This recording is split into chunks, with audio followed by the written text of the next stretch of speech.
అందరికీ నమస్కారం. నేను మెరుగు Sridhar. Please like, subscribe political link. రాజకీయాల్లో శాశ్వత మిత్రులుండరు, శాశ్వత శత్రువులుండరు. ఇది జగమెరిగిన సత్యం.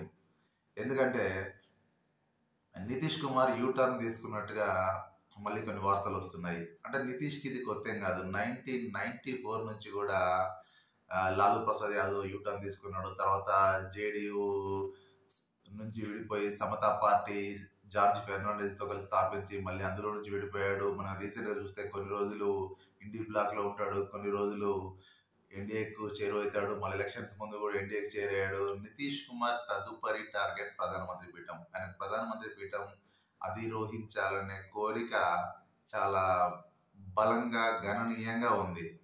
కాబట్టి అది కారణంతో నితీష్ ఎప్పుడు అటు ఇటు జంప్ అవుతూ ప్రజల్లో చులకనవుతూ అసలు ఏ కూటమితో ఎప్పుడు ఉంటారని తెలియదు. చాలా ఉన్నత విద్యావంతుడు, మంచి రాజకీయ చిత్రత కలిగిన వ్యక్తి. మరి ఇలా ఎందుకు చేస్తాడో మనకైతే అర్థం కాదు. కానీ మళ్ళీ కొన్ని వార్తలు వస్తున్నాయి.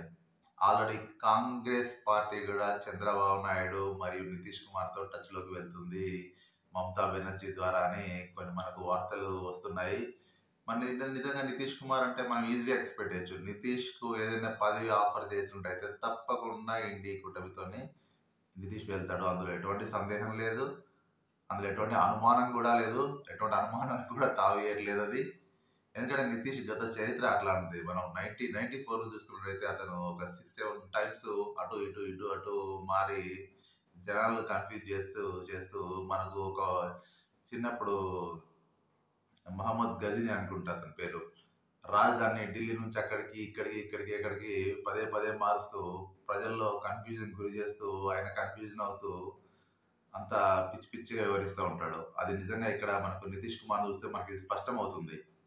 వేచి చూద్దాం మన నితీష్ కుమార్ సపోర్ట్ ఎలా ఉంటుందో, ఇండి కూటమికి ఉంటుందో, లేకుంటే బీజేపీకి ఉంటుందో, లేకుంటే ఇంకేదైనా అతను షరతులు విధిస్తాడో మనం వేచి చూడాలి. ఎందుకంటే నితీష్ ఇందులో దిట్ట, అందులో ఎటువంటి సందేహం లేదు.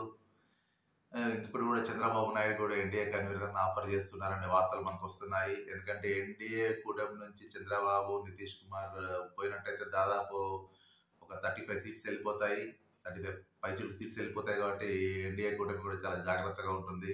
ఎందుకంటే నితీష్ ఎక్స్పెక్ట్ చేయలేము మనం, వాళ్ళు కూడా ఈవెన్ ఎక్స్పెక్ట్ చేయలేరు. వేచిద్దాం మరి ఇది ఎలా ముందుకు దారితీస్తుందో, ఎవరు ప్రభుత్వాన్ని ఏర్పాటు చేస్తారో మనం వేచి చూడాల్సిందే. ధన్యవాదాలు. Please like, subscribe political link.